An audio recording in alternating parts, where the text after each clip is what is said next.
we'll be at the dinner table and he's just like, and he's like this really loud, dude. And we're all just like, what? You peaked so hard it went away just now. Like it totally stopped. Did I break it? Yeah, you broke it. I broke it. You're back now, though. I'm like Piers with his sneeze. Did I say Piers? Pierce. I know what you're talking about. Okay. This is going to be a great recording. Yes, it is. Let's do it. Never better. All right. Welcome, everyone, to episode number 24 of the Goulet Pencast, where fountain pens are still a thing. I am Brian Goulet. And I am Drew Brown. And we are here from Goulet Pens in our fancy sweaters to deliver this casual and informal, tangential and extraneous, superfluous and extemporaneous fountain pen show, where we talk about what's going on at the Goulet Pen Company and in our fountain pen lives. In today's show, we are going to talk a lot about ink. That's going to be our whole Q&A theme. We have some holiday gift ideas since we are approaching that season. And we are celebrating the Goulet Pen's 12th year anniversary. So we're going to talk a little bit about that too, along with some of the other things. Little heads up, we're going to be taking next week off because we are celebrating Thanksgiving. And seeing as how the holiday falls right in between when we record and when we publish this video, we just said, you know what? Y'all can deal.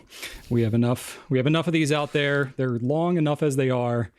Go back and rewatch some of them. I'm sure you've forgotten most of the nonsense that has already been said. Or go watch that one you skipped because it didn't sound interesting. For sure. Undoubtedly, you've skipped some. But anyway, so we just want to wish everybody happy Thanksgiving if you are in the U.S. and celebrate that. And if not, we wish you a happy random Thursday in November. But we are going to be with our families eating way too much food. So anyway, we'll be back again in December, picking right back up where we left off. All right, let's kick the podcast off here. Podcast, video podcast, it's both, sort of. We're going to kick it off with some feedback. Drew, and you have some pretty exciting feedback to share, I think. I do, and we're going to keep it with the Thanksgiving theme because if you were with us last week, you might have been one of the, I want to say few, but it really wasn't a few, it was quite many people who stuck with us to the end. And because Brian and I were curious about who, in fact, did stick with us to the bitter end when we're talking about absolute nonsense, we said, hey, if you're here for this long, type in random word in the comments. And it turned out to be turkey hammock. And I was blown away by the amount of people that not just said turkey hammock, indicating that there are quite a few people that tolerate us for the entirety of the podcast, which is shocking. But the creativity and just clever hilariousness of everybody's comment, a few of them just said, hey, turkey hammock. But there were so many of them that weaved it into this just comical chunk of poetry that it was just a treat to read. And it really just... all of it just encompassed how much I love about each and every one of you, about how proud and fortunate we both feel to have been doing this for, 24 episodes. It's not a ton. We both listen to podcasts that are, into their hundreds. But the fact that this has been so well received, we've been continuing to have such a great time doing it, and that you are that engaged with us and are having fun in the comment section like that we love it so much. So, Brian and I are working on something in regards to the aforementioned turkey hammock. We don't know exactly what shape it's going to take yet, but we want to be able to allow something to be purchased by the diehard crazy turkey hammock people. So we're working on something. We'll keep you updated. Would you say that we're cooking something up, Drew? What I'll say is that we will keep you turkey abreast of the situation. So yes. So look forward to that. Follow us on Instagram. I'll probably put something up there once we have something solid. So thank you for the support. It means the world to us. And Absolutely. Additionally, we got a lot of comments about someone's, I believe it was, oh gosh, I forgot their name, but they had a comment last week and they had meant to say drain, but ended up auto-correcting it to Anduin. And I was like, I think it's a World of Warcraft thing because I just Googled it real quick. But it turns out it is the river, Brian, in which Smeagol and Deagle were paddling around in when Smeagol found the One Ring of Power in Middle Earth. So it was not a typo. It was a very deep cut. Well, reference. no, it was definitely an autocorrect, but my reference was not the popular reference. It was the more popular reference definitely is the river from Lord of the Rings. Okay. The river that started it all, one could say. So, Anduin, the river Anduin. So, thank you. We got quite a few references on that one. Awesome. Got some feedback from Caitlin. Said, I'm only 8 minutes in, but I need to comment. Brian was in show choir. I think we need a demonstration of his vocal talents. Yes, I was in show choir. It's actually how Rachel and I met, which I was going to talk about this later in the broadcast here, but I just hit my camera. I'm shaking a little bit. Okay. Was going to talk about this a little bit later, but Rachel and I celebrated 20 years since we met. 20 years. Very nice. How she has put up with me for 20 years, I could not tell you. But she clearly sees something in the situation that is mutually beneficial to her. Probably your sweater game. Well, I didn't have this sweater game until later in life, Drew. Have you to thank for that, mostly. Yeah, you're welcome. But, game recognizes game on that one is what I would say. By the way, Drew's rocking the Ghostbuster. Is that a Ghostbusters tee as well? Not really a tee. It's a collared shirt. Yes, it is as a Ghostbusters, well as Ghostbusters button up with Ghostbusters sweater on top of that. Sweater. It's like a cardigan. Is that a cardigan? Is that what that's called? It is a cardigan. Yeah, okay. Nice. And I'm rocking Santa Jaws, which is, you can't really see it very well, but there you go.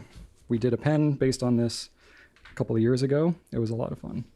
But he's a shark and he's wearing a sweater. Love it. Anyway.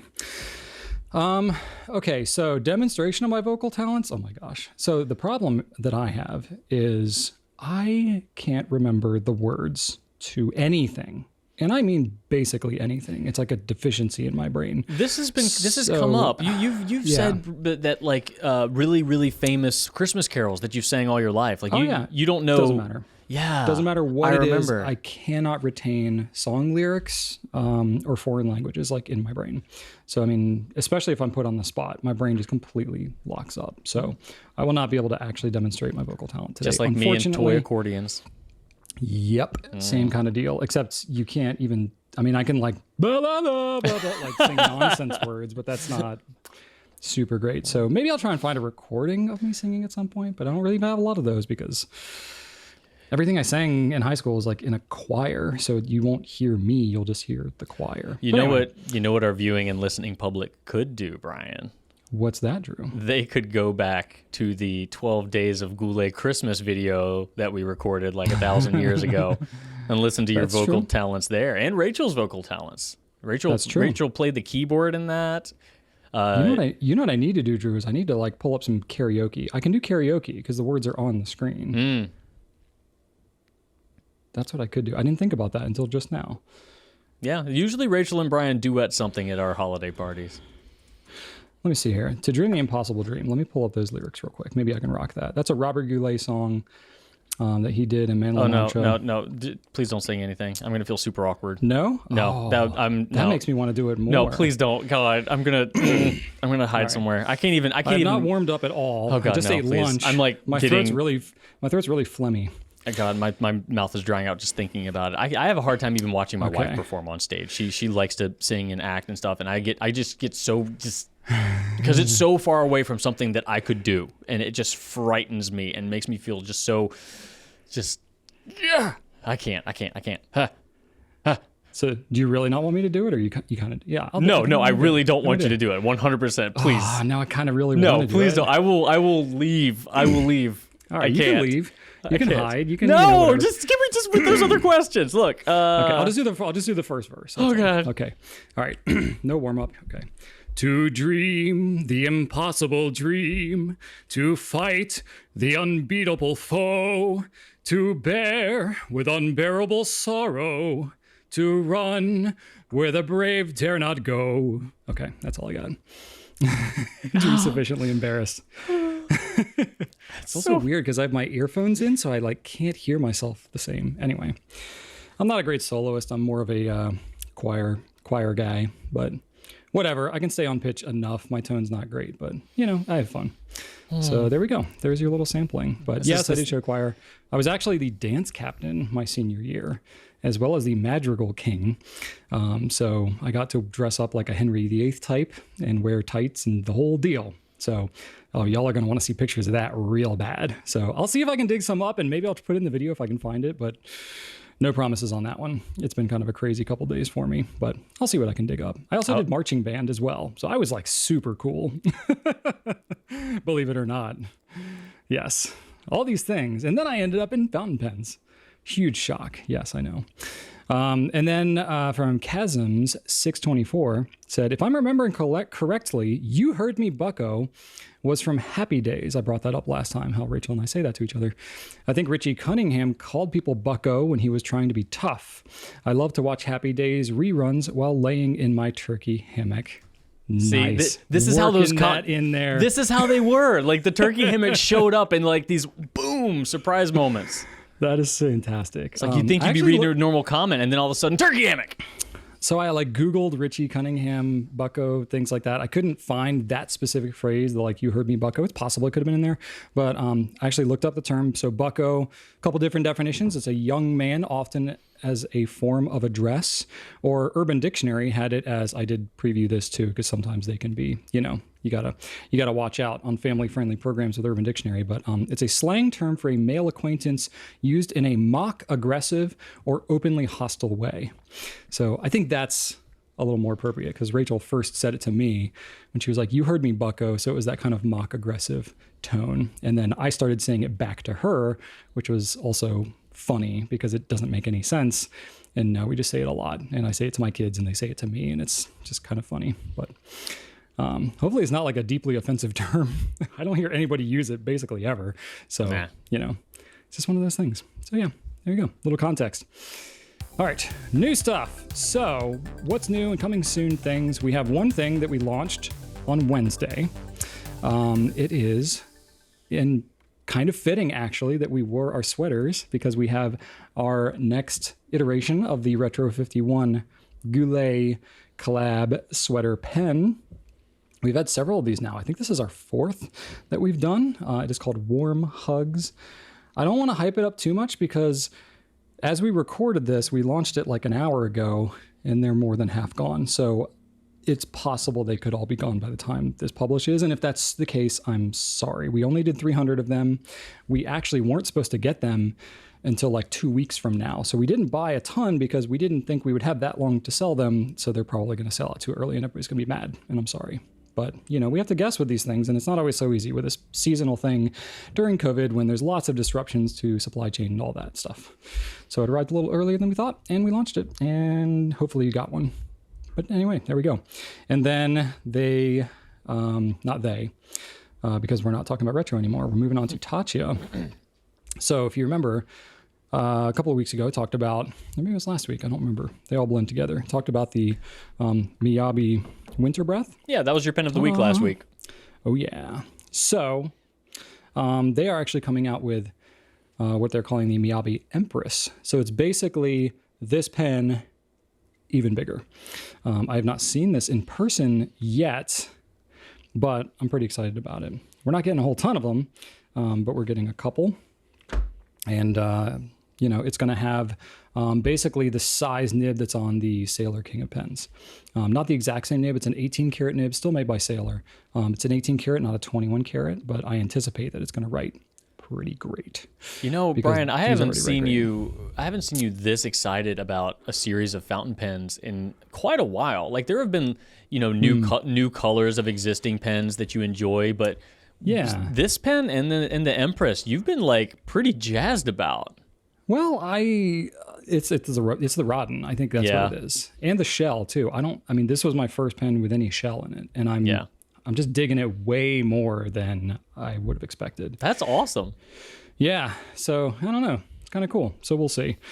I asked Rachel about keeping one of these Empresses for myself and she gave me like a real kind of a glare. So I was like, maybe I could trade in my other one for the Empress. And was it mock aggression? There's a little bit of mock aggression in her eyes. I don't think it was mocking though. I think it was pretty genuine. Oh, okay. Yeah, so we'll see. But anyway, so check out the Winter Breath. It's awesome. It's going to look in pictures probably very similar to this one. It's just going to be bigger, which is going to be hard to tell in pictures. But yeah, if you were into that, we are going to be getting more of just the regular Miyabi, but then we'll have the Empress as well. So I guess you'll have options. So look for that on the website now, I think.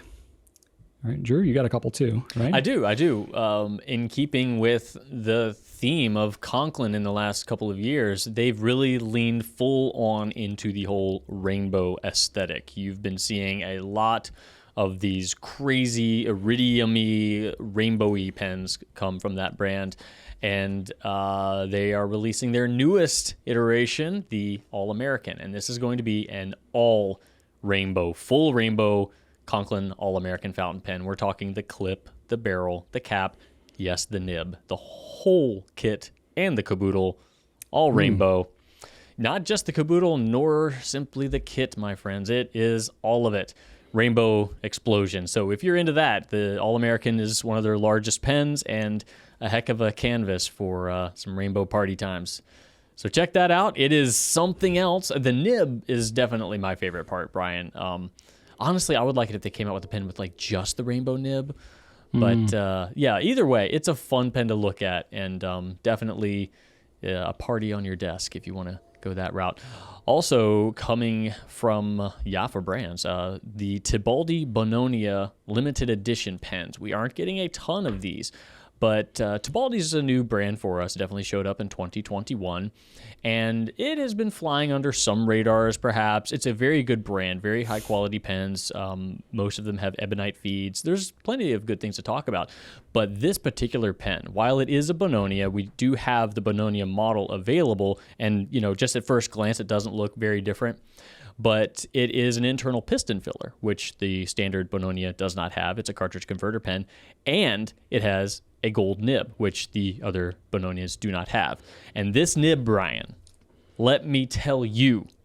Can you tell me? No, I can't. I literally have no words for how beautiful this nib is. I uncapped this thing, and at first glance, I'm like, okay, cool, it's a Bononia. Neat, internal piston, that's nice. And then the nib just slapped me in the face. This pen slaps, Brian. That sounds mock aggressive right there. I enjoyed it. I'll take another one. That was fantastic. The nib was amazing. No, seriously, it's a two-tone gold nib. It looks incredible. And when I say two-tone, I don't mean like this part is gold, this part is silver. I mean like there's silver gold, silver gold, silver gold. Like there are layers to this. The Tibaldi is silver, but around the Tibaldi there's this like eagle, like, and that's gold. But then behind the eagle, it's silver again. So it's nuts. And it's one of, if not the best looking nib I've ever seen. Like right now, I'm like, this is the best. Whoa.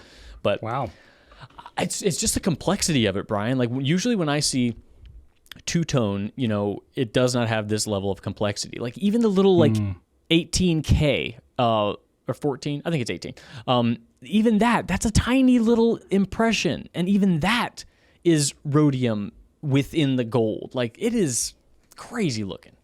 That's detailed. We have some good pictures though, so I'll put them up. You'll see it. It's awesome. Check it out. The end. New stuff. Sweet. Okay. Yes. So the next segment that we have here, this is something we're kind of interjecting in. This is special just pretty much for this pencast because of the timing. So the holidays are approaching, several of the holidays, whichever of them that you like to celebrate.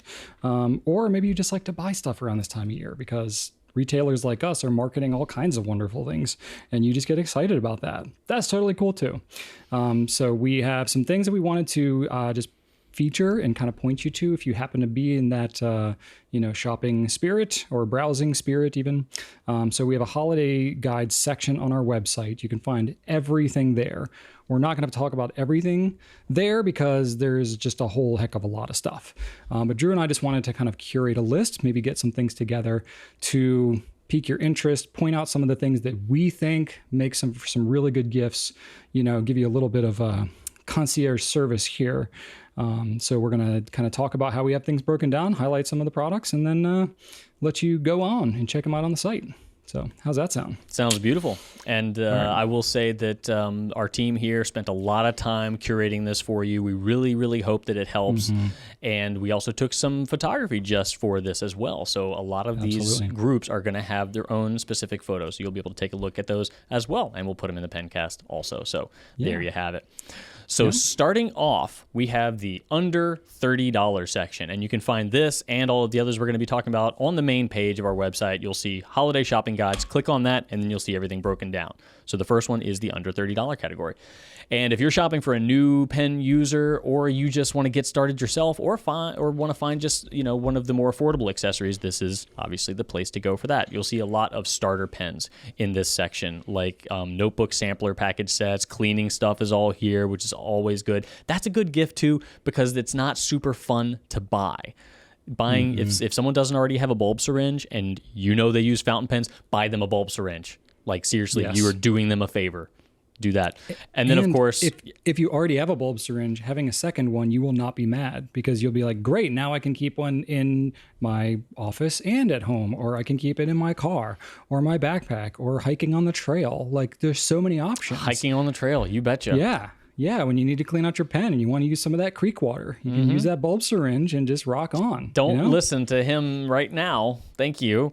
Also, one of some of my favorite deals here are the Monteverde Monza 3 set and the Diplomat Magnum. So the Monza 3 comes with a couple different nibs. They're both super affordable pens, great starters, but they're part of the Jaffa brand's ink deal. So with these two pens, not only are you going to get an affordable pen, but it's going to come with a free bottle of ink. So boom, nice.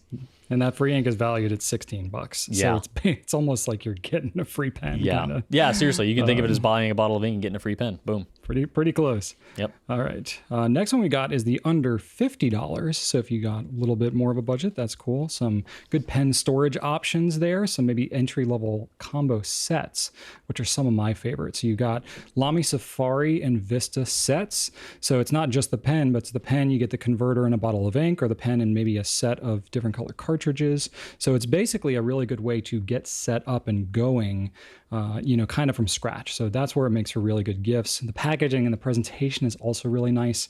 We pretty much only have these available around this time of year. We've done it with Lamy several times. This is the first one that we've done with other brands like Diplomat, which is not in the under $50 range, but also worth a mention. We have another one that's the Come Sail Away set, which I love the name of that.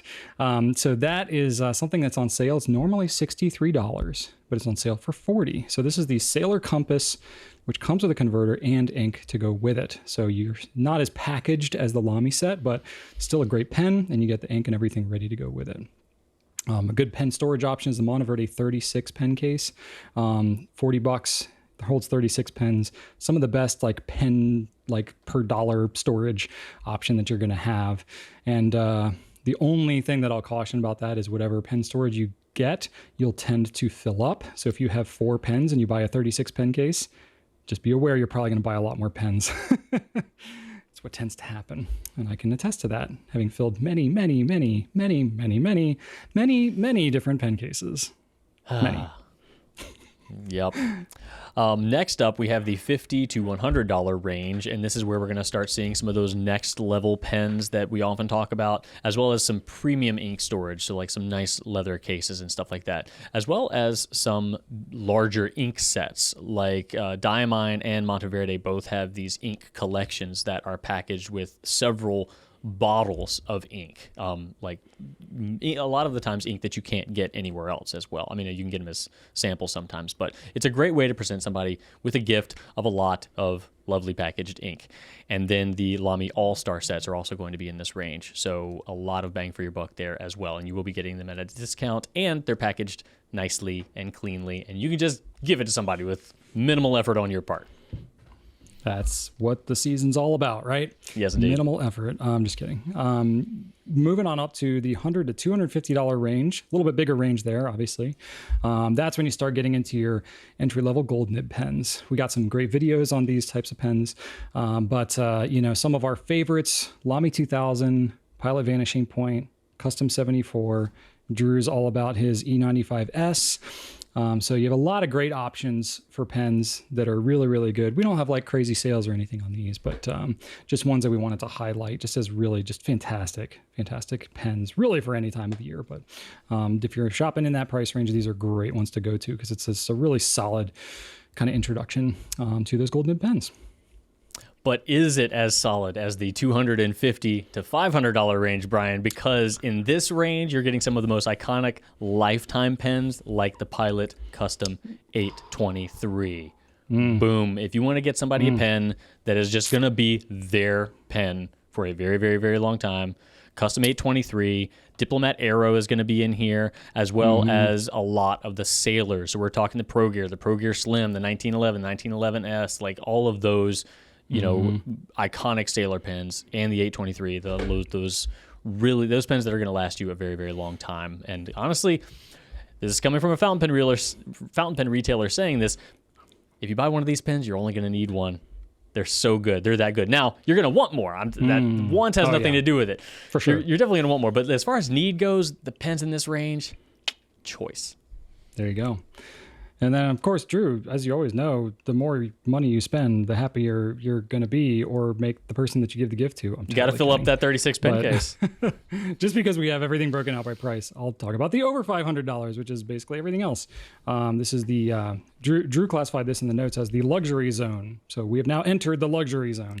You get into some really interesting materials here, stuff that's made of lava. Cooled lava. Don't get concerned. We got some sterling, silver, some urushi, etc. Some really interesting materials going on.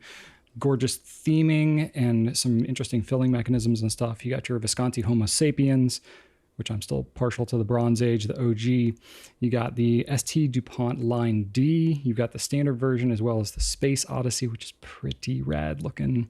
You got a lot of Urushi options from Pilot, Namiki, and Tatcha. So there's some really cool pens when you start to get into this zone. Probably not something that most people are shopping for, but hey, you never know. You never know. Some good ones to check out there. Yep. And then gotta give a kind of a casual mention here to the gift credit as well. So if shipping is of concern. I know we're kind of preparing for anything to happen with shipping this year because it was definitely a little crazy last year. We saw some major delays. We have no idea what we're in for this year. So it's always good to shop on the earlier side if you have shipping concerns. But hey, worst case, you always got gift credit. Then people can get exactly what they want. It's always the right size and always the right color, right? So that's really good. And also, if you're shopping for somebody that's got a large collection, I know sometimes it can be really difficult to know. It's like, I don't know what nib size they want. I don't know whatever. So when I'm in that situation and I want to get something for somebody that's really specific, I'll get them like a gift credit or something at that particular store. Like we're a boutique store. If you get somebody a gift credit to a store like ours, they already know, like they have spent more time trying to get me something that I know I'm going to like than the average. It's not just like a restaurant gift card or something. It's something very specific. But then I'll actually print out a picture of the thing that I was intending to get and be like, hey, I was going to get you this, but I had no idea what nib size and I really didn't want to buy the wrong thing. To me, when I get something like that, because I have a bunch of weird hobbies, I will appreciate that as much as the actual thing. So always a good thought as well. So my personal kind of favorites from this list are probably more on the lower end, actually. I like the pen sets, the Diplomats and the Lamis. And then I really like the Urban, the 1670 ink set. That's kind of new. Typically, you've had to buy those either in ink samples, which are, great to be able to test them, but they're not the most presentable thing. Or you'd have to get full bottles of all the colors. So I really like the $55 set that's got all the ink colors in there. It looks really cool. For sure. And I think that just another reminder to go back to those box sets. So both Lamy and Diplomat, we're doing actual box sets with those. We have a lot of package sets, but those package sets, we've grouped those up kind of on the back end. They're all still going to be divided when you receive them. But the Lamy sets and the Diplomat sets, if we have it pictured with a box, that means you're getting it in that box. So just keep that in mind. The Diplomat sets are new this year. You get the pen, you get a little pen sleeve and some ink. And the Lamy sets, there are a bunch of different versions, cartridge versions, ink bottle versions, stuff like that. But that is a great way to, like I said earlier, minimal effort sort of thing, but also it's also going the extra mile and giving them something that is already presented really, really nicely. So keep those in mind. That's something new for this year that we're really excited to provide. And as far as my personal favorites, I've really kind of fallen in love with TWSBI inks, Brian. They're well behaved. They are beautifully presented. That was one of my favorite things in giving gifts. Frosty bottles are cool. Yes, they're so good looking, and they're not too much ink. They're not intimidating, and TWSBI does a really good job in branding everything very cohesively. I really enjoy how all their stuff looks good when it's together. And as far as giving gifts, I think that there's a value there. So they have a color combo 6-pack for $34.99 that gives you 6 bottles, glass bottles of ink for not a lot of money. So that is actually a heck of a deal right there. And as far as giving gifts, one of my favorite gifts to give is the Pilot Parallel pen. And I'm sorry if I just popped 3 times right there. Pilot Parallel pen. They are really fun to use, but they might look a little weird and intimidating. So just giving them to somebody and say, hey, this comes with a little sheet, tells you what to do, how to use them. It's a ton of fun, especially if you have somebody that wants to get into actually any calligraphy or hand lettering and stuff like that. They're affordable, a lot of bang for your buck, and a ton of fun. So check those out too. Nice. Good stuff, Drew. All right, if y'all have any more questions about these types of things that you should look into, stock issues, any of that kind of stuff, you can always reach out to our team. Obviously, we have all these products on our website, so head on over there or reach out to us if you have any questions for the holidays, because we are a retail business and this is what we do. We don't just sit around and record videos, though we do that plenty. All right, we got some Q&A questions for this week, and Drew, we had enough themed ones to go all one topic, and I believe we're talking about ink. Right? Today is going to be a very inky episode, Brian. Yes, indeed. And as I hold up this paper here and prepare myself emotionally for saying this question, I noticed that someone went in and wrote a lot of stuff here. I may have accidentally done sort of a deep dive on the first question. I know we didn't talk about it. No, we did not. You know? All right. I don't know. We'll see. All right. Well, depending on how you feel about Brian's response, you have Joshua Nelson 567 to either thank or condemn for this. Josh asks, are iron gall inks safe for gold nibs? I noticed Rohrer, meaning Rohrer and Klingner, says for steel nibs. Thanks. Okay. So this is gall. where I dipped my toe into the pool, and then I was like, nah, we're just going to belly flop into this thing. Actually, if you want to, I'm going to give you the bottom line up front. So if you want to skip the deep dive, you can just go right to the next question. There you go. And if you would rather just kind of read, a lot of what I'm going to talk about is actually really, really comprehensively on the Wikipedia page about iron gall ink. So that's a lot of what I'm going to be talking about, actually. And then I'll have a little bit of my own assessment to kind of sprinkle in there. But it's a really, really thorough page. So highly recommend checking that out. So I'll give you the kind of the TLDR version.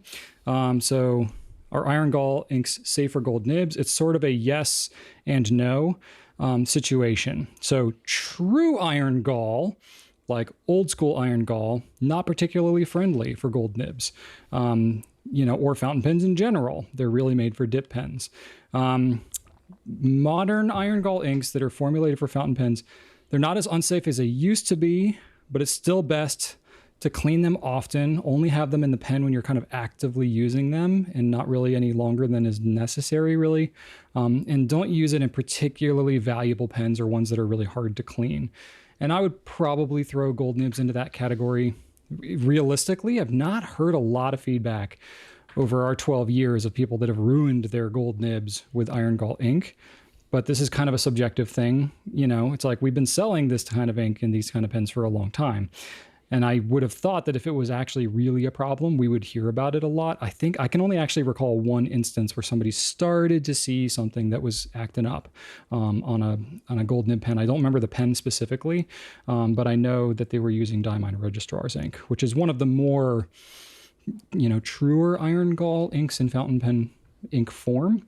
So it's a kind of thing, like it's a use at your own discretion kind of thing. I think it's not that you can't use it with a gold nib pen.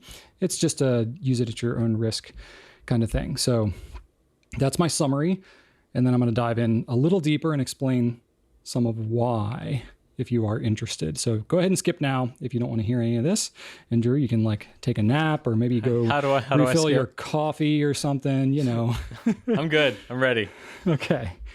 All right. Well, So iron gall ink, this is made from iron salts and tannic acids that come from vegetable sources. Often they come from trees like oak trees, the oak galls, the little balls or whatever that drop down from the oak trees. That's a lot of where they come from, and they're very acidic. So it's the acidic nature of it in the actual process, that makes these things that is the harmful aspect to your pens. So the way that it's made, you're mixing tannin with iron sulfate. So it's a water-soluble ferrous tannate complex that's formed. Because of its solubility, the ink is able to then penetrate the paper surface, making it very difficult to erase. So it's a very permanent ink. It was kind of like the OG permanent ink. They speculate that the oldest ink that we have made with iron gall is actually on the Dead Sea Scrolls, which is quite old. Because of its, when exposed to air, it converts to a ferric tannate, which is a darker pigment. So it'll actually oxidize, and the iron gall, when you put it, kind of the classic sign of a more true iron gall ink is when you are writing on the paper, and as it's exposed to that air, it actually darkens and really kind of turns black. And in fact, fun fact, that's where the original term blue-black came from, is because the original iron gall inks were a kind of a bluish color like diamond registrars, and then as it oxidizes, it turns black. So it's not just like a really dark blue, it actually was blue and then would turn to black because of that iron that would oxidize in the ink itself. You can see that in the naming convention of the Platinum Classic inks. They're often, they have black attached to a lot of their names, and they do color shift after a while. That's right. So it says here, and I got a lot of this from the Wikipedia page, so I'm paraphrasing and legit reading some of the stuff right off there. So it's not water soluble, this like tannate complex. So that is contributing to its permanence as a writing ink. So it'll actually like stay on the page, won't wash away. The darkening process of the ink is due to the oxidation of the iron ions from ferrous to ferric state by atmospheric oxygen. So the oxygen oxidizes the iron and turns it dark. Just like when you have, steel and you leave it outside and it rusts, it's kind of the same concept. That's what's happening. So most fountain pen iron gall inks today are actually a modified version of iron gall ink. Traditional iron gall inks are intended for dip pens, not suitable for fountain pens, which operate on the principle of capillary action, as many of us know.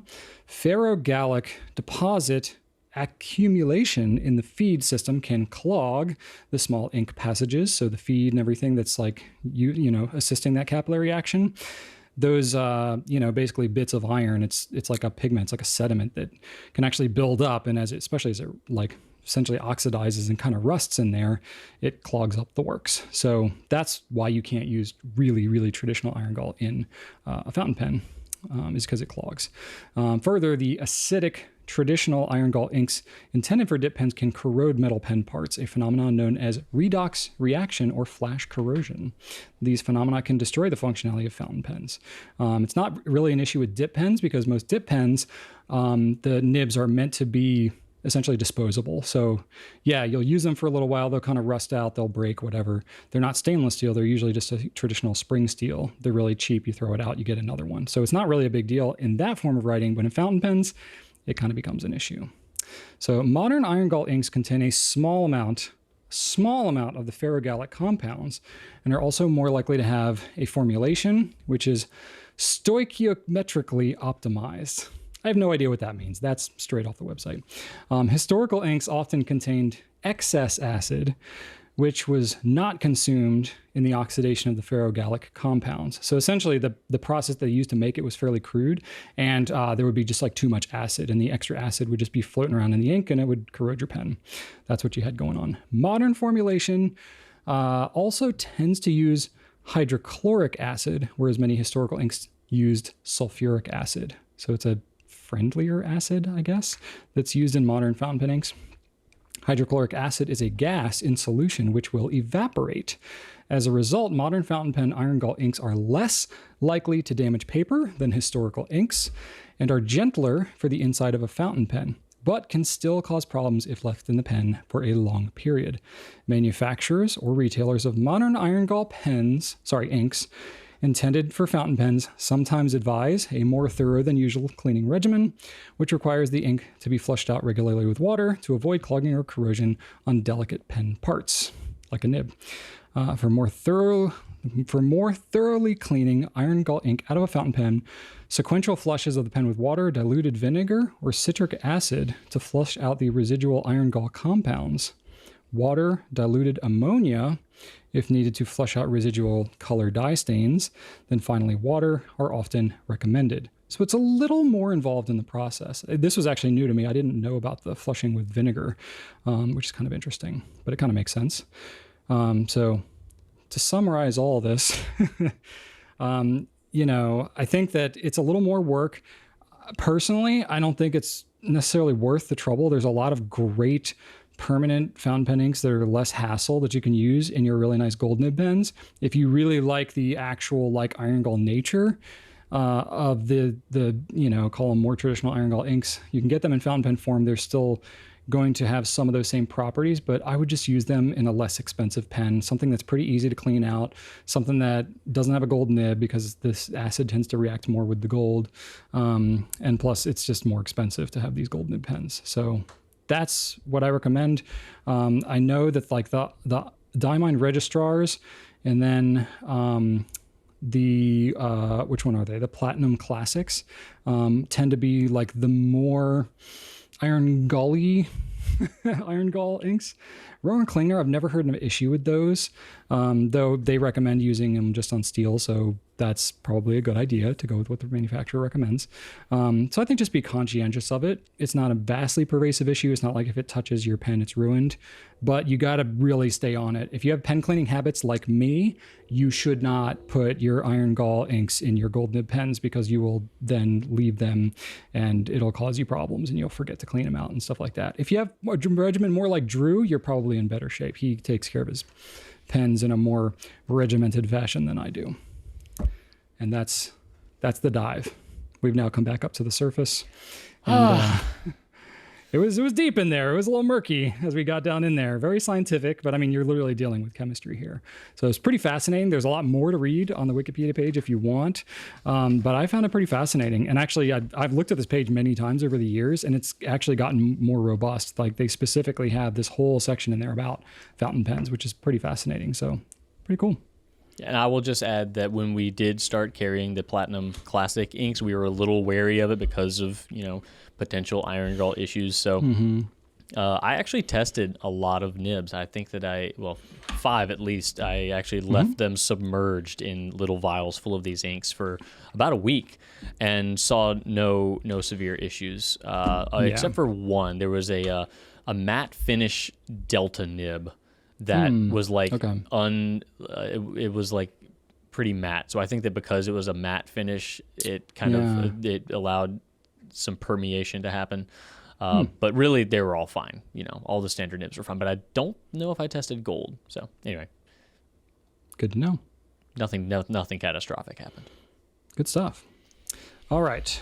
We're going to lighten things up a little bit here, not go quite as deep on the rest of these. This is from Med Bullet Journal. Do pigmented inks, like platinum pigmented inks, clog fountain pens more than shimmer inks? I really like this question. That is a good question. Yeah, because you're really talking about two different pigments, right? But I don't think I've ever heard it before, but I really enjoyed it. Yeah, the answer is no. They are very different because like iron gall, like pigmented inks are pretty original. Like they date back to some of the more traditional fountain pen ink mixtures. This was being used for a long, long time. It's a tried and true thing. Pigmented ink goes back pretty far. Shimmer ink, however, is pretty new. It's pretty recent on the scene, in the last decade or so. So, and I think the first shimmer ink we ever saw, Brian, was probably J. Herbon Rouge Hematite, right? That's the first that I can recall. I don't know if that is like historically the first, but first. Yeah, it definitely since we've been in business. Yeah, it's definitely picked up in the last 7 years around there. So yeah, definitely newer. The pigment doesn't settle at nearly the same rate as shimmer particles do. Those things plummet to the bottom of the bottle every time, and you have to shake it a lot more. Pigment will probably eventually settle, but it stays in liquid suspension far, far more effectively than shimmer does in almost every instance that I've seen. I will say every instance that I've seen. And being that it's not going to settle as quick, it's not going to clog your pen as fast either. Like with shimmer ink, if you leave that thing alone for a couple days and you don't agitate it regularly, all the shimmer particles are going to settle in the same location. And then even after repeated agitations and writing, they're going to continue to settle and settle on top of that and settle on top of that until you have a clog. And pigment just doesn't do that to the same extent at all.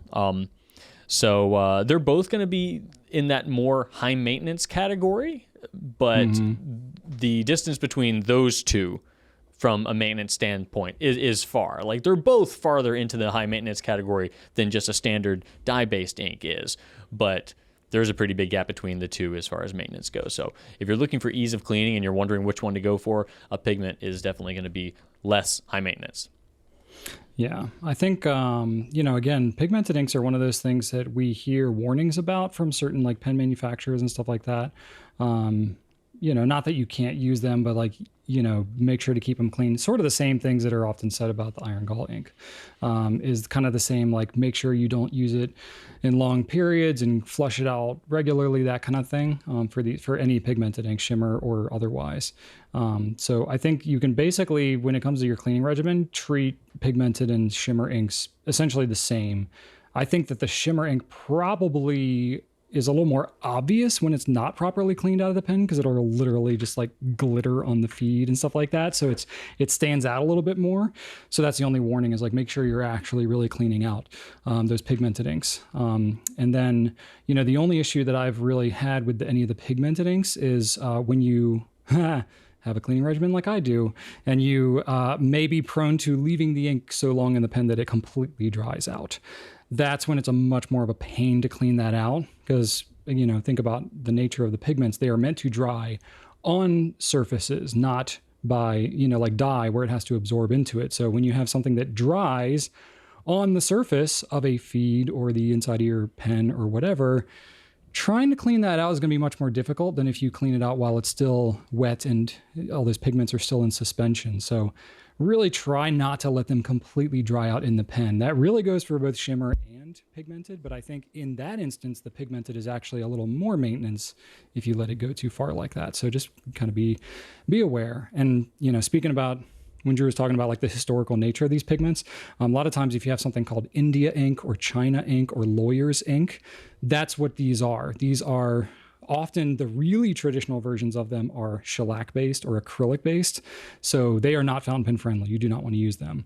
However, there are some, gotta love the marketing stuff that come up with some of these companies, but like there is like a Pelican, like I think they call it Fount India ink or something like that. It's a fountain pen friendly India ink. It's basically a pigmented ink. So just be really conscious anytime you're using any of these types of pigmented inks, make sure that it's a version that's made for fountain pens, because if you're using a traditional version that's made for dip pens, like if you go to your local craft store and get a Higgins India ink or something like that, you're probably getting a shellac or an acrylic-based version. You put that in your pen and the thing is going to clog immediately, not because of the pigment, because the medium it doesn't flow in a fountain pen.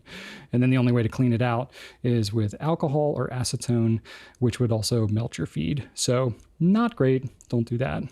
So we don't sell any of that stuff. The only things we have are the ones that Drew mentioned, the platinum ones, a couple sailors. Yeah, which are both fantastic inks, by the way. I would highly recommend the platinums and the sailors. They're beautiful, beautiful inks that I've always had really great experience with. So many choices, Drew. Yes, indeed. So many options. Well, cool. Since we have been talking about inks, we will continue to talk about inks. And this person has two concerns. Their name is Can't Find My Socks, so clearly they are having a hard time there. But we're not going to address that today. They're going to have to find their socks on their own. But today we will address their question, Brian, asking, what do you mean when you say an ink is well-behaved? Well-behaved. Yeah, because we say that sometimes. We've actually been talking about it recently. Yeah. So what does that even mean? What are we talking about when we say that? Well, I think it's, it doesn't talk back to you. Does what it's asked the first time. I'm kidding. I think it's 100% subjective term. What does well-behaved mean for humans or animals or anything? Like, it's very subjective, and it's completely based on what you feel behaved means. And I think if you ask 10 different people, you're going to get 10 different answers, kind of a thing. So I can give my answer and how I interpret it, but basically I think there's some general kind of concepts that can be applied to a well-behaving ink. Fountain pen ink, being water-based, is going to have some more susceptibility to having different behaviors than, say, a ballpoint paste ink or a rollerball gel ink. You're going to be, dealing with maybe some factors that you don't have to deal with those thicker inks. So it flows very smoothly unless it doesn't. So I think, generally speaking, if it's well behaved, it's basically going to flow consistently. It's not going to write really dry. It's not going to like gush and burp out of the pen. That would not be so well behaved. It's not going to clog up in the pen, that kind of thing. I think if it has, a reasonable dry time, I think that can also differ for a lot of different people, and the paper can be a factor there too. But I think if it's a dry time that, feels reasonable to you, that's well behaved. Something that doesn't smear, like after it's dried on the paper, generally smearing is not a desirable trait with ink. Doesn't feather or bleed through. So feather or spread, that's where it like absorbs into the paper. This is something you really don't get with ballpoint or gel ink. But the water-based fountain pen ink, if you have really absorbent paper, it can soak into the paper, and you can either get like this caterpillar-like little hairy kind of like effect based on the fibers of the paper and the treatment that's done to the paper. Or it can just like, you can have a really fine nib and you put it down and it's just like, blah, like you get this really fat line and you're just like, oh gosh. And it looks really just flat and matte looking. And it's like, oh gosh, that's not great. Again, paper is also a factor, but I think it basically puts down the line that you think it should. And then I think something that's easy to clean out of the pen, not something that's super difficult, but generally just,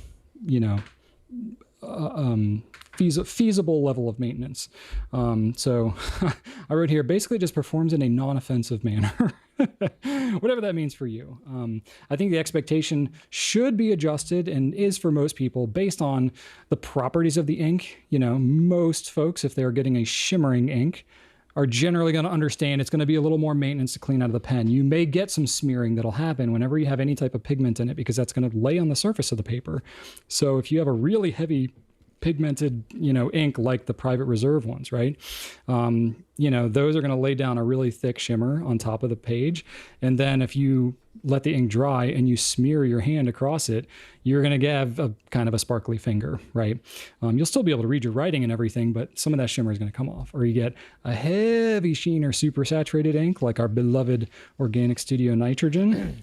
That blue has got some staying power, and it's going to stay on your finger, and then it's going to stay on the doorknob when you go to open the door, and then it's going to stay on your dog when you go to pet your dog. That ink can travel. Yes. Generally, I would say most people do not consider that to be one of the most well-behaved inks.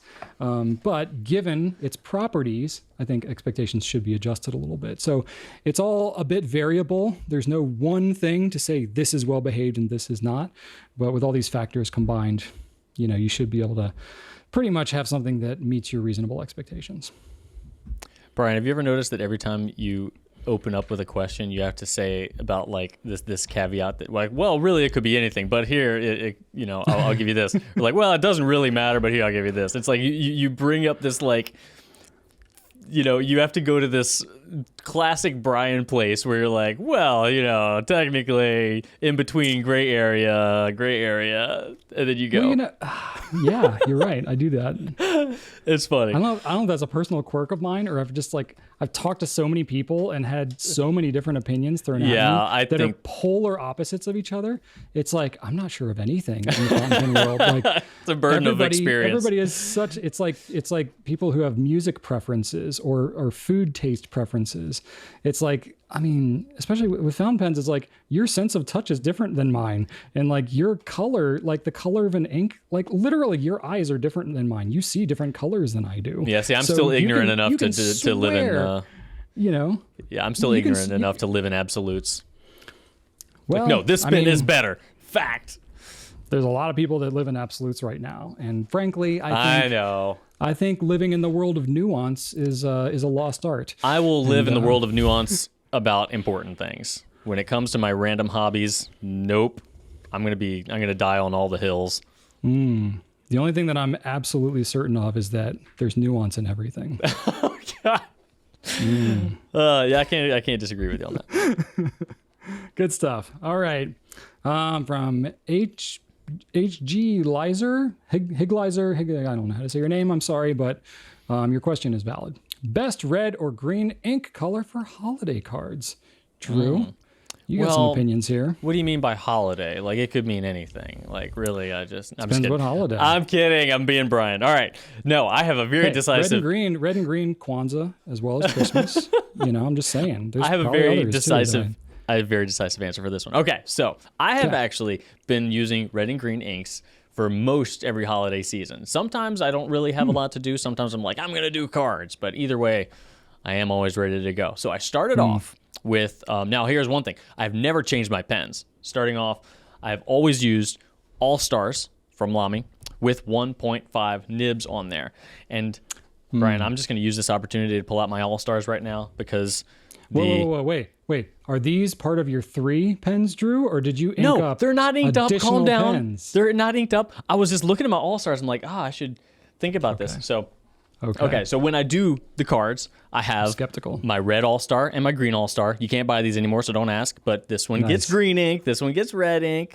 Tra-la-la. Jingle bells. But, Brian, guess what else is still in here? Ba-ba-bum. Whoa, look at that. Yes. My Neapolitan ice cream pens from Pencast episode whatever. Wow. I need to actually ink these up and like put them to use. This is just a beautiful thing. Look at that. That is lovely. Anyway, okay. Started off. Yes, it is. Fact. Okay. Absolutes, Brian. That is lovely. All right, Dwight. All right. Starting off with my red, I started off with Diamine Red Dragon. Loved it. But it was a little dark. I wanted it to be a little more festive. A little dark, so, huh? Okay. Well, it's actually not that dark in a 1.5, so I will say that. It lightens up a little bit. However, I did want a little bit more of a pizzazz. And I actually found out that Red Dragon gave me some crustaceans every now and then, some little bubbly sloshes. Yeah. Barney showed up on Barney the Barnacle showed up on my nib. Yeah, so I switched to Diamine Matador, or you say it with the accent that Brian and I grew up with, Matator. Diamine Matator, yes. I got some Diamine Matator in my pen. All right. So, yes, Diamine Matador is one of my favorites as well, as far as reds go. Now, greens, I've flip-flopped more often with greens. I started off with Private Reserve Spearmint, but then we stopped selling Private Reserve for a while. And I needed to find an alternative, so I went with Diamine Evergreen. But really, I didn't like the color very much. I think I just liked the word evergreen, so I'm like, this fits. Yeah. This is a good holiday ink, evergreen. But honestly, it's not as good. So I will probably go back to Spearmint this year. I will say that just as a rule of thumb, Diamine has great reds. Their reds are so good. And there are a lot of different reds that, you could probably find a bullseye at. And I will say that if you're looking for a green, you throw a dart at any Noodler's green, you're going to be happy with it. There's some good ones. So I will say Diamine for red, Noodler's for green. Green Cactus is a really good. All of them are good, man. Like seasonal green. Yeah. Even the funky ones like Squeateague and Sequoia that no one knows about, like Forest Green. I love Forest Green. That's an amazing green. They're all good. So yeah, don't sleep on. And honestly, Noodler's Green. All of Noodler's just plain old names: blue, green, brown, yellow. Like they're all good. Noodler's purple is arguably their best purple, but they've got so many other cool names. You kind of like, what about Purple Martin? But don't sleep on the purple. What? Who is that? Who is that person? I don't know. The Purple Martin dude. Purple Martin. Anyway, Noodler's is good for greens. Diamine's good for red. However, I will say that Diamine has a ton of like newish holiday themed inks. So after they came out with their first Inkvent calendar, it was such a hit. This was 2019. Such a hit that they made a lot of the best from that box set available in full bottles. The bottles are lovely. They're fun colors. You've got colors like Polar Glow, Winter Miracle, Jack Frost, Happy Holidays that have become super, super popular. So I might actually end up using one of those this year just for fun. In fact, Diamine Noel and Diamine Holly, respective red and green, might be good choices for you as well. You know which one that you didn't put on here, Drew, which I think is perfect, is Urban Emerald of Chivor, which is both green with a red sheen, and it's got some gold shimmer up in there. So yeah, very, very seasonal. That's a pretty good one. It's a more of like a turquoise teal green than But I will traditional. also say, Brian, that in recent years, Emerald of Chivor does not have the kick you in your teeth red sheen that it used to have. I feel like it is sheening less these days from what I have seen. For what I have seen. Oh, that's so funny. Oh, yes, you and your cardigan. I'm getting hot, by the way. How are you doing? I'm dying. I'm dying. It's 70 degrees here today in Virginia, folks. Just so you know, it's going to drop like 20 degrees tomorrow, but today's like the last warm day, and then it gets really cold here. Yeah, I'm feeling hot. I'm like, if I'm hot, this man is just dying. Yeah, I'm actually wearing shorts right now because I knew that it was going to be rough in this sweater. But I'm hanging in there. It was worth it to kick off the holiday thing, and we got the sweater point Yeah, we did. and all that. Admirable. Thanks for taking one for the team. Absolutely. Well, you inspired me, Drew. I saw you in all your garb this morning, and I was like, I gotta do it. Nice. Cool. All right. Shall I finish us off here? Please do. Well, eBear Ink asks us, is there a fountain pen ink that dries matte black that you could match with a matte black pen? Yeah. All of them? I mean, maybe I am overthinking it, but I don't really think there's like a shiny black ink once it's dried on the page. Like once it's dry, they're all pretty matte. I mean, maybe the paper is a factor. So if you have like a really shiny, like slick paper, maybe some of the blacks could dry a little bit. But I mean, blacks don't traditionally have a lot of sheen. You know, they might be really saturated and just be really dark in color. So maybe something that's not quite as dark, but I don't know. I personally have never looked at a black ink and been like, oh, that's so shiny, you know, like they all kind of look matte to me. But yeah, more absorbent paper is going to make it look more matte. So take any black ink that you probably already have and use it on a less slick paper, and you can achieve any matte level that you desire. But I don't know. I'm curious about that. I've never been asked this question, and I'm like racking my brain to think of like a shiny black ink, and I can't really think of one. I thought this was an interesting question. I will say that when I first wrote with Sailor Kiwaguro, their pigmented black, I was surprised by how flat it was when it hit the page, and probably on Rhodia, since that's kind of all I use. But I actually talked. Okay. I actually. Sorry. Oh, go ahead. No, I didn't want to interrupt you, but I also talked with Brian K over in our customer care team, and he said all the way platinum carbon black is the most flat black you can get, and I agree with him. That one's also very, very flat.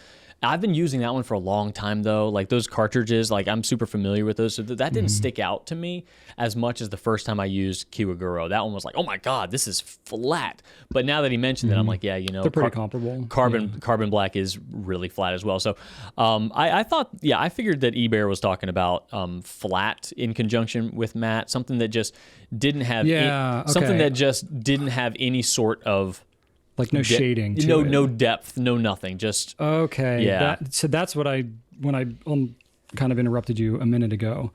As soon as you started talking, I was thinking, oh, not matte in terms of like matte versus shiny, like you would have like on a pen finish, but matte as in terms of like uniform in its saturation. So you're talking to like one single hue as opposed to something where there's, you know, really dark parts, really light parts. It's not so much the sheen or the shininess, but maybe the, you know, the saturation just being very even. Yeah, I look at it as kind of like, that makes sense. Kind of like paint, you know, like I think that, you know, it might be a very, very subtle difference, but I think a lot of the blacks we have could be, you know, kind of maybe not glossy black, but maybe like satin or eggshell, and then there's flat, right? Okay. So maybe really all we have is eggshell versus flat. Okay. I don't know, but either way, I think my recommendations would be Sailor, Kiwaguro, Pigmented Black, or Platinum Carbon Black. Yeah, I think the pigmented ones are really good. I would throw Noodler's Heart of Darkness in there too. I think that is going to look very similar to those two, and it tends to be pretty uniform in its color. That one is worth it. And I think the Diatramentus Document inks also tend to be very, very flat. I didn't think about those. Yeah, as well as really anything with like any fast dry properties are going to be very absorbent and just be very even. The Noodler's Eternal series or the Warden series are similar in that way. They don't have a lot of shading or like variation in their level of saturation. So yeah, if you go with like the oh gosh, I'm Bad Black Moccasin. Yeah, Bad Black Moccasin. Noodler's Bernanke Black, that's a fast drying black. I think anything that has like those type of properties is going to have that really just like uniform black appearance to it. Nice. Yeah. Polar Black, that's another one. Mm-hmm. Yeah. Dark Matter, I think that would be pretty universal as well. Yeah, lots of good options there, but yeah, very interesting. But again, paper is going to make a big difference. If you have an absorbent paper, nothing is really going to shade that much. So that will heal a lot of that tendency. I don't know. I love shading. I want it all the time. I can't get enough of it. So I actually haven't explored that much of like which are the flattest looking colors, because those are always ones where I'm like, bored. It's cool though. I mean, you like matte black pens. Yeah, that's different. Oh, well, you want That's something. totally You want different. something to match your pen. I mean, I don't know. I don't view it like a shading black as not matching the pen. You know what I mean? But That's I don't know, true. that's just That's me. true. Fair enough. Again, this is a purely subjective kind of thing. There's nuance, Drew. There's nuance in it. Fair enough. Fair enough. I know eBay here is an artist, so he probably has a practical application in there mind. There you go. Yeah. Oh, well, then the pigmented ones will be great for you as an artist. That would be ideal, actually. Cool. All right. We are going to try a new segment in here. Something new. That's not the name of the segment. I said it like it was a segment name, but it's not. But it's actually called Tip of the Week. So yeah, basically we have a lot of these little tips and tricks for using pens, and we thought we should share those with you all in somewhat of an organized fashion. So we're going to test it out, try inserting one into this and maybe the next few pencasts. And if you really like them, we can keep doing them until we run out of obvious ones. And then you'll have to give us more and then we can share them. But the first one I have, this is a really easy one.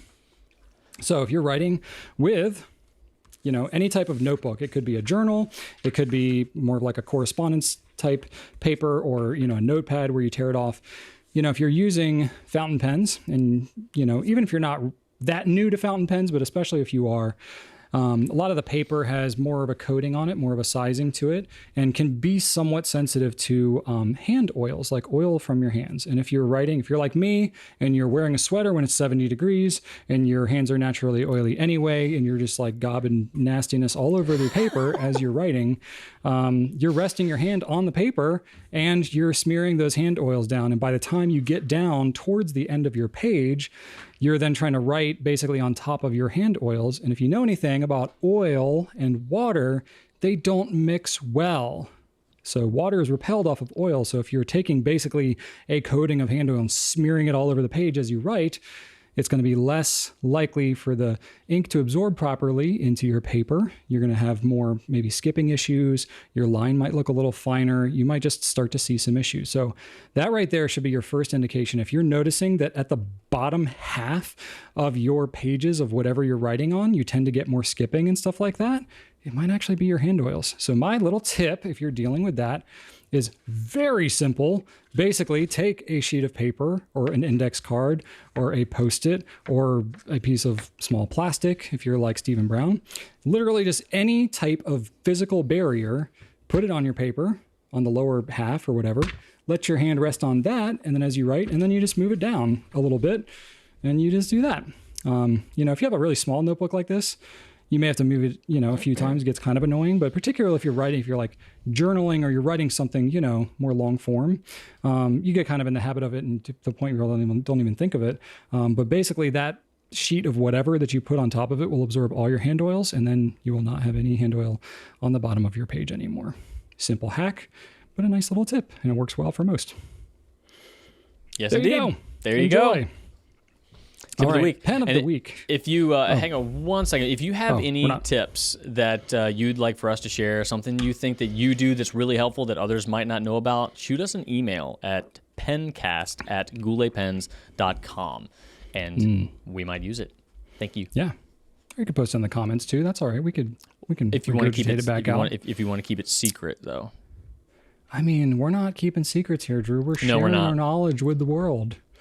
Besides, there's all kinds of comments and stuff, and it'll get buried in there with turkey hammocks and other random nonsense that we tell people to type into the comments. That we do. All right. So, Drew, we debated about skipping this segment this week or not, but we decided to go for it because if we didn't do it this week, talking about our Lamy Studios, then it was going to be 3 weeks, and we were like, well, it's going to seem like we just did a lot more than we are actually doing if we wait 3 weeks. So we're not going to wait 3 weeks.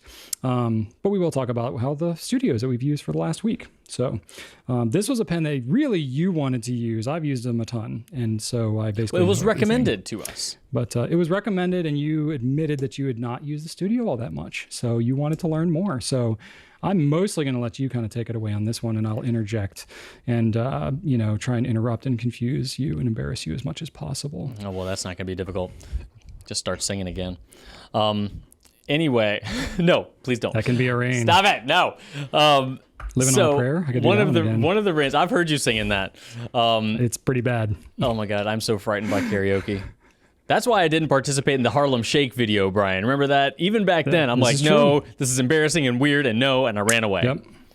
Anyway. We did do a Harlem Shake video back in the day, and there is an absence of Drew in that video. Thank God. I'm so proud of There's plenty of Brian. There's plenty of Brian happening though. There's more than enough. Anyway, I was interested in talking about the studio because for years, I, on the customer care team, have spoken with customers about the pros and cons of the shiny, slick metal grip section. And in passing, when I have written with it, just randomly here and there without any extended period, I'm like, it's not slippy. It's slippery. It's not slippery. It's totally fine. It looks more slippery than it actually is. But I wanted to actually put that to the test and say, if I did write with it for a week, would I still be singing the same tune? And not to admit hypocrisy or anything, but I will say, Brian, I did find it to be more slippery than I thought it would be. Mm-hmm. It wasn't getting away from me in any way, and it did not affect my writing, but I felt it enough for me to pay attention to it, and I did not like that. It didn't. I looked at my fingers while I was writing, and it didn't look like my fingers were moving. I couldn't really say, "Oh, they're going up, they're going down," but ever so slightly, I could feel that my fingers easily moved, and I didn't prefer that. And again, it's not going to actually affect how I write or how long I could have written for, but it was this most subtle sensation of just slight movements that normally don't happen when I'm writing that just kind of were a little distracting to me. So it was just slightly distracting, and I did not expect that. I really didn't. I actually found myself choking up on my pen a little bit and holding it right where the shiny meets the satin. So after I did that, I'm like, all right, well, forget that. I'm just not going to do that anymore. I kind of placed my thumb right there on the line and just kept my forefinger on the shiny part to stabilize it, and then it was fine. But that did surprise me. I was surprised at the fact that I was a little put off by the grip in a way that I didn't expect to. I have to wonder if that's like a bit of confirmation bias because you've heard about this, and so it's like something you were kind of looking out for, but I don't know. I mean, it is one of the most noticeable things about this pen is that it's a very it's an unconventional grip section, and it's more extreme on this pen because of the more heavily tapered nature of it than on most pens that have a slick metal grip. Yeah, and it's just it's rounded too. There isn't anything to hold on to, but overall the writing experience was delightful. I did actually find myself posting because I choked up a bit. I found that the tiny little, so at the end, this pen has a slight flare right at the edge so that when you post it, it has this really satisfying pop. Yeah, it so that the snaps cap is on. very but it does that because of this flare. However, because I was choking so high up on the pen, that little flare was actually rubbing up into my wrist, and I did not like that. So interesting. the capping was actually a very, very practical strategy. Plus, probably balanced out the pen since you were choking up so much. Yeah, It probably yeah. helped even out the weight a little bit. It really did. It really did. So overall, the writing experience was what I have come to expect with Lamis. It wrote the same way any other Lamy in this price range would have written for me, with the steel nib, of course. And I chose Blue Water Ice, one of Brian Goulet's favorites, because this is the Glacier Studio, and I wanted to kind of Nice. fit that vibe. So why not? Nice. And I obviously love the ink. The ink was very nice. And I will say, in conclusion, this pen looks so darn good. I still don't think that the grip is a deal breaker for me. If I found a pen, I don't actually own one of these, but if they came out with a color that was just blew me away, I would totally buy one. Absolutely. The grip notwithstanding, this would work for me just fine. Yeah, that's cool to hear. So I ended up using the stainless steel one, which has the rubber grip. So it's a whole different experience. You don't end up with any of the slipperiness. And I'm kind of with you as I'm thinking about it with the slippery grip version of it. It's not so much that the pen is like slipping out of your hands as you're trying to write with it.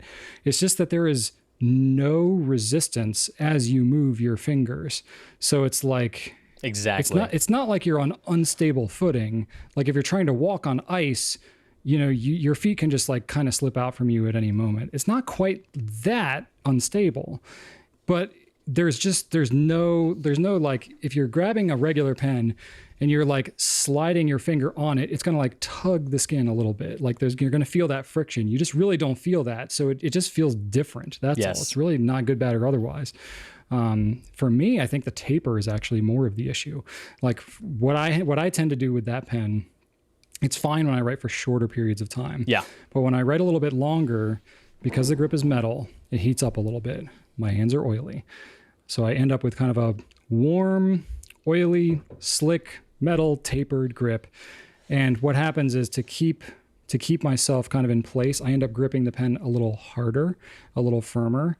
So if I write for a long period of time, it's not that I lose control or anything like that, but I find that just my own compensation, I end up gripping the hand more, which tires out my hand. I noticed that too. I actually had to stop myself. I had to loosen my grip because my natural reaction to feeling that ease of movement was to grip it harder, but that just made it worse. I found that when I actually let go a little bit, it was way easier. And the pen was, the nib was tuned perfectly, so I don't need to be gripping it hard or putting down any pressure. Like I could write with this thing just like to the side and it would write beautifully. Yeah, maybe it's a little psychological. Maybe it's just like, and then that's kind of what I hear is like some people, they use it for a little bit and they're like, nah, I can't deal with this thing. Other people are like, once you kind of cross that hump, sort of like using a Lamy 2000, like the nib just feels a little different. But then once you kind of get past that and you get used to it, it's like a lot of people's favorite. The studio is kind of the same way for a lot of people. But, I would never tout it as like the end all be all, fountain pen for everybody, because I do think it's a pretty specific, and it's got a very kind of specific aesthetic as well. But for me, I think the aesthetic is so good that it's worth hanging in there a little bit on the writing experience to try and get over that hump. But for me, I kind of relegate them to more of like the quick draw pen for me. The capping and uncapping is so easy. It's so pleasurable. The nibs are reliable. They write really well. So for me, it's more of a quick draw type thing where I just will take it out and write quick notes, but I'm not going to sit down and write like a long form letter with this pen. It's not the pen for me for that purpose. But I've basically ended up collecting every color that comes out because I like the aesthetic and I think they just look really cool. Awesome. All right. Do we want to pick a pen for next week, or do we want to, or I guess 2 weeks from now? Boy, we've so much. We've got a ways to go. Why don't we? We'll come up with something on our own and surprise. Or if you have any recommendations, throw them at us. Oh, that's true. We have time. Since we have an extra week in there, yeah. Maybe y'all can make some recommendations in the comments. Either ones that we can do together, or if you have like specific ones in mind that you would like to recommend for each of us. Or if we see an overwhelming response where you have the pen and you want to join us, that's an extra bonus if we can do this along with you as well. We like to do ones that you can join in, which is, the studio is a good one to do there, the preppy. Yeah. Good idea. So we'll crowdsource this one and see where we can go with it. All right. So personal lives, Drew. What is happening in the Brown house? I am so glad you asked, Brian. It just so happens that the new Ghostbusters film is coming out this weekend. Ghostbusters Afterlife. I have tickets for 1:40 p.m. on Saturday. Not excited at all. Who are you going to call to go with you to the movies? My wife and my son. Archer and I actually watched Ghostbusters 1 and 2 last weekend.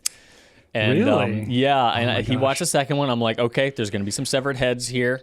Yeah, And then there's going to be a that's scary pretty dark. And then there's going to be a scary ghost train. And so I was like, it was the middle of the day, the windows were open, so it wasn't the experience that I had in 1989 where I was absolutely horrified and had nightmares. So I mean, he said like, "Oh yeah, that's really creepy." I'm like, "Yeah, it is. You're right." So yeah, but he weathered the Ghostbusters 2 storm. So if any references show up, hopefully he'll get it, depending on whether or not he was paying attention. He seemed to pay attention to some really random things, like when Dana in the first one was like floating above her bed. Yeah, she was that's pretty like, creepy. Right, but his take was, where's that wind coming from? Like that was what he was concerned about. Why is her dress blowing? They're in an apartment. Like what is this? This makes no sense. Oh, so he's just so sophisticated. And then like at the end, they're about to fight Zool, right? And she like flips and lands on her feet behind him, and he's like, she couldn't have done that in high heels. And so like he's giving me that commentary, and I'm like, yeah, right, but she's not a human being, Archer. She's the whatever. All right. It's also a movie, and the entire thing's made up. Right, but yet so I mean, you gotta... the giant marshmallow man. He's like, yeah, this is what's up. I'm like, whatever. All right, dude. 7-year-olds. So anyway, we're gonna go see that. I am beyond excited. I have been waiting since I was a child to see a legit third Ghostbusters movie. So I am a huge Ghostbusters fan. My first car was a 1986 Crown Victoria, and I made sure the license plate said Ecto 1B on it. So yeah, very excited about that. Oh yeah. In other Archer-related news, my 7-year-old son, I got him a TWSBI Swipe yesterday. I'm a big fan of that. Yeah, I actually bought a lot of holiday gifts, Christmas gifts, and but I gave him that one just for fun, and he loved it. I got him a little Clairefontaine journal too, with the little gophers with the hats on. I don't know what that's called, but Clairefontaine has so many cool books these days, like with so many great colors. Like, man, really. Well, to be fair, they've always had really interesting designs, but a lot of them are not brought into the U.S. There's a ton of them in France. Yeah, and that's like I'm really glad we've started picking some of those up because they are fun and they're really stinking affordable too. Anyway, so he's got that. He got a blue TWSBI Swipe with a little TWSBI bottle of navy blue. He filled it himself. I told him like, all right, you can use the cartridge, you can use the twist converter, or you can use the spring one. Obviously, he picked the spring one. But he filled it himself. He stuck it down in there, got this part of his fist inky because it touched the bottle. Yep. And I was like, that happens, buddy. That's fine. It's a badge of honor. Wear it proudly. But he started writing in his journal. He's like, today my dad gave me a fountain pen, and started talking about it is a TWSBI. Oh my God, it was so cute. I couldn't even. I was just dying. He loved it, and he wanted to bring it to school. I had to say no. I was like, when you are able to not get ink anywhere, then you can bring it to school. That'd be fine. But let's give it some time first. But yeah, it was really delightful. I'll put a screenshot of his little journal entry up. He was able to spell like tonight with like TOO night, but he spelled the NIGHT properly. I'm like, that's the hard part, dude. Like, anyway. Nice. What are you gonna do? Yeah, that's my little world. Wow, I'm impressed. Ghostbusters 2 sticks in my mind because it was the first movie I saw as a child that gave me recurring nightmares. Yeah. It's a pretty terrifying movie. I haven't seen it since I was 10. No, it was creepy. Yeah. Very. Do you still have that giant Vigo poster in your house? So your son has seen that. Well, yeah. Well, he saw that before we moved. So we moved into our current house a little over a year ago, and I couldn't find a place for it. It was in the basement. Like I had this finished basement game room sort of area. It's really big. It's 7 feet tall. Yeah.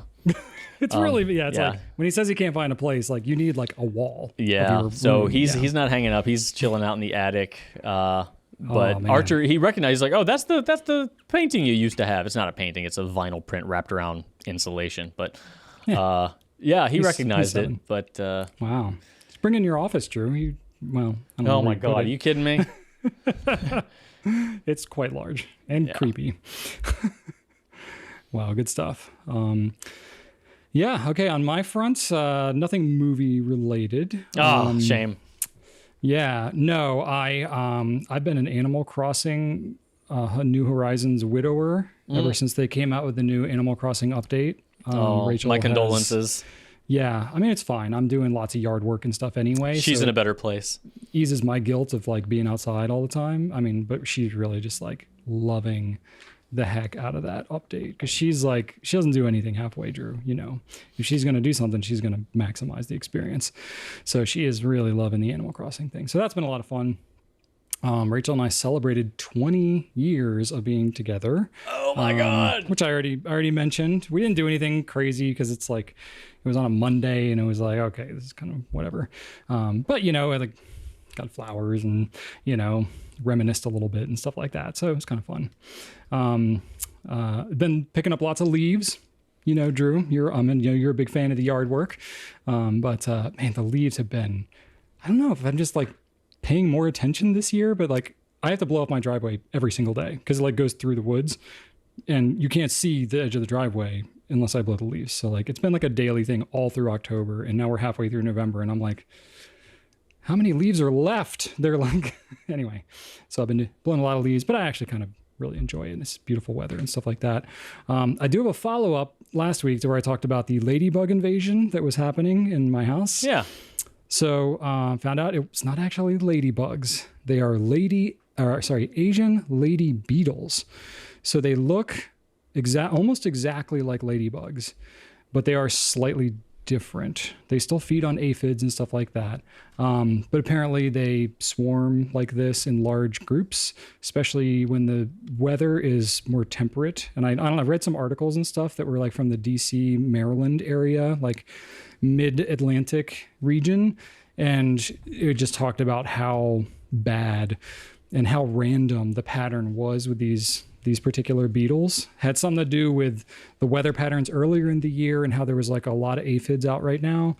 And then just the warm weather that we had last week, they were just out in droves. So they're looking for like a warm place to go and nest. So they go into people's houses, usually on like the southern facing side, because that's where the sun is hitting it most of the day. And so like in the afternoon when the sun would like, you know, reach that part of the house, that's where they would all start to invade for like a few hours and then they would stop every day. So like we saw that pattern happen all of last week. And then as soon as the weather turned cold again, nothing. They're just like, we see one here and there, but no invasion like we had last week. So it's really weird. But yeah, I like looked close up. I looked at pictures from the article about like, this is the difference in the pattern of the whatever, you know, of the spots and stuff like that on a ladybug versus a Asian lady beetle. And sure enough, what we got is some lady Asian beetles. So yeah, kind of interesting, but you know, thankfully the invasion seems to be over and yeah, pretty weird. Makes me wonder now, like, is that what's been like coming into our house all these years and maybe they haven't been ladybugs after all? So now I want to like go into like the light that's in my guest closet and like look at the dead bugs that are in there and see The like years worth of dead bugs. the years of dead bugs past and see like, are these actually Asian lady beetles? I don't know, but then that's kind of weird and gross and I have other things to do. So I don't actually do it. Yeah. So that's been pretty interesting. Nice. Yeah. That's pretty much it. We got family coming into town next week, so we'll be hosting folks. So there's a lot of getting the house ready and cleaned up and so on. So it'll be lots of that happening for me over the next week before the in-laws come and you know, see what state of house that we call our livelihood, and we'll be like, no, we don't actually live like this. We live like this when you come visit. Yeah, I mean they know. Yeah, we basically clean when someone comes over. That's our thing. Yeah. Sometimes we're even like, man, we need to invite somebody over, so we'll clean. Hey, it's a life hack, right? I mean, It really is. Pure kind of. We clean out of shame. Nice. Brian, before we move on to Compnay Updates, if Mm-hmm. anybody has been listening since the beginning, we mentioned a little pen called the Retro 51 Warm Hugs, which Brian said Mm-hmm. might be sold out by the time this publishes. It definitely will be sold out because we are, in fact, sold out Oh already. my gosh, are you kidding me? We sold out while we were recording? We sold out while we were recording. Yep, they're gone. So, Wow. for those of you who were very excited about them enough to purchase all Dang of them, it. I'm was glad like 2 you. hours. I'm glad you Jeez. liked it. We are happy to have brought that to you. For those of you who missed out, stay tuned because we're. This is not the last retro we will do.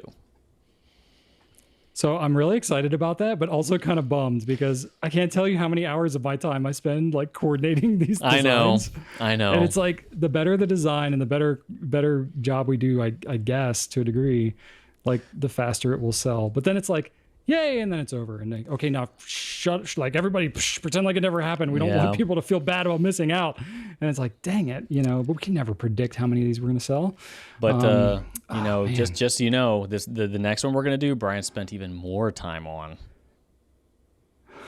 You're overhyping it. It's not gonna happen for a while.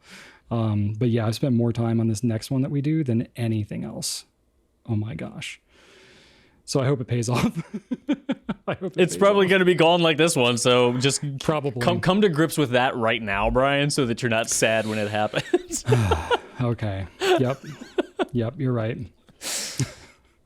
That's so funny. Like Alex was just finishing like shooting those this morning. I know.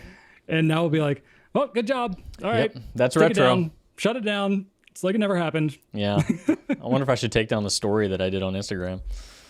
Oh gosh, I don't know. What do you do when stuff sells this quickly? Like know. Rachel sent out an email and everything. And the It's like, pictures oh, look gosh. so good, too. I know. Good photos.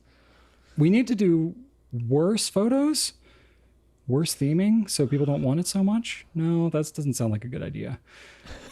I don't know. What would you all do? What would you do if you had a pen that was really hot and sold and you don't have them anymore? I mean, it sounds like a first world problem, and it definitely is, but it's still a problem. Anyway. Yeah, but that's it. It's a one-shot deal. We are not getting more. That is for sure. Anyway, company updates. So first thing that's notable is that we hit our 12-year anniversary technically yesterday. Now, this is the company anniversary. Brian and Rachel Company also anniversary, had yes. a different thing. It was just coincidental that we happened to start selling fountain pens so close to the anniversary of when we met. Also, our son was born on the anniversary of when we got engaged. So we like to double up on the anniversaries, I guess. Consolidation. So yeah, it's been 12 years now that Goulet Pens has been selling fountain pen wares. I was making pens before that, so it's really been closer to 15 years or so that we've been doing the whole just the whole pen thing in general. But we really consider our anniversary to be when we first started selling fountain pen stuff on our website, which was 12 years ago on Thursday, the 17th. So kind of crazy. 12 years sounds like a long time. It also feels like a long time. Like I'm kind of feeling it. I don't know how you feel, Drew, but it doesn't feel like it was just yesterday anymore. It feels like No, for I me, look at pictures and I'm like, yeah, I look a lot younger because I felt a lot younger then. yeah, I mean, I look back and I'm like, wow, I really have been losing a lot of hair, but I really don't feel like it's been that long because I feel like I've worked for like 7 different companies in this time. That's true. Because I look back and I'm like, no, that's not the same company. Then to look at another picture, I'm like, oh, that didn't count. That was some other thing. Like the Goulet Paint Company as it is now is like, 4 years old. Yeah. And then there was another one, and then there was another one. It's like we've just been so just focused on adaptation and agility and self-improvement so much. We've just been in such a constant state of development, always trying to push ourselves, try new things, fail, succeed. I just feel like we've been too mobile for me to feel like we've been doing the same thing. Well, I mean, you in particular, you've served a lot of different roles and a lot of different iterations and things like that. I've done a lot of things. Yeah. Yeah, but it's pretty cool. It's we didn't do a big like celebration or anything. Of course, in retrospect, it's like, man, I wish we'd started the company at the time that wasn't like right before the holiday season when we're already so busy. So we always feel like we're just cramming in an anniversary recognition when we're already kind of busy and getting tired and stuff like that. So we didn't do anything crazy. We definitely couldn't handle like doing a big sale or giveaway or anything like that. So, maybe we'll look to do some of that kind of stuff in future years. But even still, we've just had a lot of just appreciation, just genuine like reflection and stuff like that. Especially the last year and a half, 2 years has been some of the most trying ones that we've ever had. But still, I'm like, yeah, you know what? Just kind of still being here after 12 years really feels kind of awesome. And I still love doing all this stuff. And we have a great team and we have great customers and really good just audience that's really engaged and interacting with us. And it's like, yeah, this is really cool. And the fact that we've changed a lot of things, but at the same time, we've kept the core of a lot that, very similar over those 12 years, and it's still just going very strong. So it's pretty darn cool. So very, very honored. Thank you all very much. Glad to still be here doing our thing, and we have no plans to stop it anytime soon. So we will keep it going. All right. What is on your desk, Drew? Brian Goulet. Funny you should ask. Oh, what's this cool, sweet case? Ooh. Oh, look at that. Oh, my. What else is in here? Oh, a sweet case with the same design. Oh, my gosh. Ooh, wow. How nice. You know what would be really format. awesome? You know what would be really awesome? You got one? Oh, so good. You were just talking about how much you would regret if you missed out before we ran out of those. Yes, ma'am and sir. Edison Ascent, Miami Nights, GouletPens.com exclusive with a 1.1 Stubneeb filled with Sailor Thunderfluff. Yes, sir. AKA Ink Studio 224, but who wants to say that? Not me. So yes, not nearly as fun. Look at that. Just the coordination. It's like they were made for each other. Oh, abso-fruitly. Look at that. It is delightful. However, Brian, I had to unink a pen that I really, really liked. I had my Prussian blue. You didn't have to, Drew. You chose to. I chose to because I need it. I need regulation, or else the whole world is a mess. Or else you'll look like me. Yes. No. Seriously. I have the same amount of self-control as you. So you exist as a consistent cautionary tale to me, my friend. Wow. That's so thank you. I don't know if I should be flattered by that or insulted by that. You inspire me as a cautionary tale. So, wow. But no, that's what you call a backhanded compliment, right? That's what would happen. I'm a mess. I really am. So I need rails. I need guardrails, because otherwise I would be just a runaway train of chaos.